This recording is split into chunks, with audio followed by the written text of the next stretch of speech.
បងប្អូនមើលទៅនៅស្រុកគេបងប្អូនគេមួយថ្ងៃគេគិតថារឿងសម្អាតធ្វើកន្លែងស្អាតឲ្យប្រជាជនគេមកចេញលេងអ្នកភូមិអ្នកអីអស់ហ្នឹងហើយនេះបងប្អូនមើលទៅនេះពួកសង្កាត់ពួកអីគេឃើញតែមកធ្វើទេនេះហើយបងប្អូនមើលទៅគ្មានសារាមអីដូចស្រុកយើងកនូកទេស្រុកគេស្អាតណាស់បងប្អូនមើលទៅ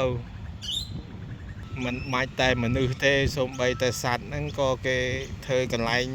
ចំណាយលុយធ្វើកន្លែងដាក់ទឹក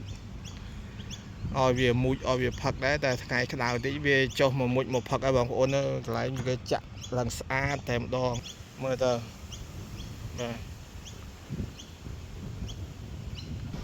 ហើយនៅខាងលើដើមឈើហ្នឹងគឺគេធ្វើច្បុកឲ្យវារស់នៅ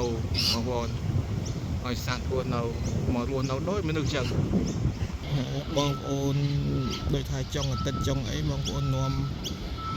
កូនចៅមកធ្វើស្អី party ឬក៏ birthday អីនៅនេះបាទមានកន្លែងអាំងសាច់ឲ្យបងប្អូនញ៉ាំទៀតនេះ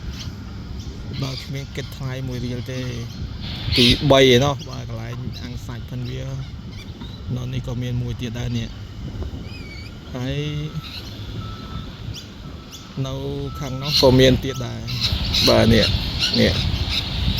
មួយកន្លែងអញ្ចឹងមិនចេះតិចទេ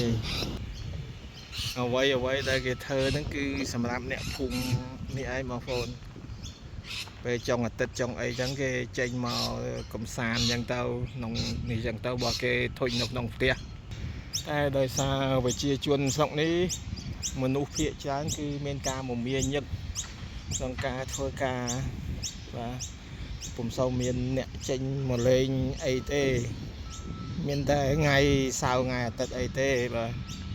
ក្រៅពីហ្នឹងពួកគាត់ទៅធ្វើការអស់ហើយ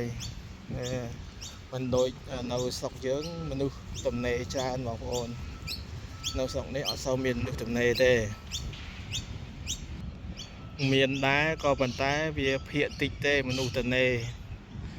អ្នកហ្នឹងពុំមានការងារធ្វើស៊ីលុយរត់អីចឹងទៅឬមួយក៏ចាស់ឬមួយក៏ក្មេងពេកបាទអញ្ចឹងបាទមានអីទេបាទឃើញ